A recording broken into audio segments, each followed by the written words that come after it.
All right, ladies and gentlemen, today we're unboxing the Rode Streamer X. This is actually Rode's first product into the capture card world. I decided to pick it up and they were giving away this headphone as well for free, NTH-100M.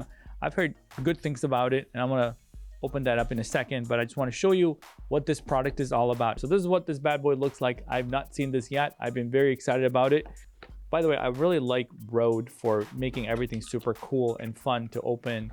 Packaging has gotten so much better ever since Apple stepped up its game. So here's my power.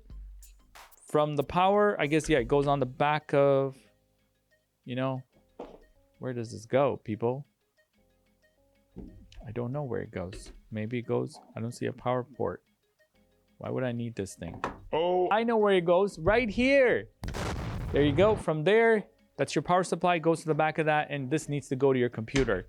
I was just like, where is this port? So I'm gonna go ahead and dump all this stuff off my table so we can look at this together. I'm gonna show you guys exactly how to work this thing. I'm telling you right now, I like this product so much, I ordered 2 of them. That sounds wild. It is now plugged into the wall. What you're seeing right here is basically the ability to mute your audio. That's easy. That's probably useful. Turn on or turn off the camera. So on the back of it, what you have are basically just a couple of outputs. This is your XLR port. Number 1, by the way, if you wanted to plug into your computer, obviously you would use this number 1 port. And I forget what number 2 port was. I forget, but it is in the manual for all of you guys that are interested in learning. So, P48. This is really powerful stuff right here. This mic that I'm holding right here requires phantom power to power this mic. Actually, this mic uses a lot of power. So you want to turn on P48 to make sure that you're giving power to a mic like this. I'm just using this example because you might see YouTubers using this mic. And if you want to plug in a headphone, you got the headphone jack. If you want to plug in a headphone with a mic, you have that jack.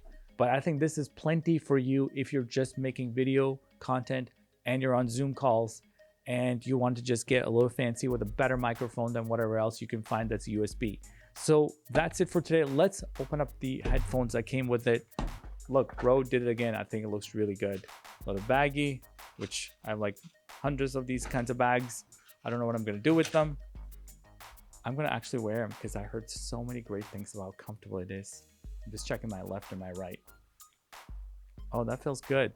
And this must be the mic. You get to plug in a little cute little mic. So I look like a call center right now. And this must be the cable. Just gonna have to figure out what side goes where. I guess it doesn't matter. Plug it in and you could switch whichever side you like. We're probably not gonna be using this with mic, so this will go into the camera to make sure we're getting audio. Yeah, this would be a great upgrade for my team. I think they're gonna appreciate me, and this is a great headphone. I would highly recommend it. I haven't listened to what it sounds like. NTH-100, everybody. Thank you so much for watching. I'll catch you next time.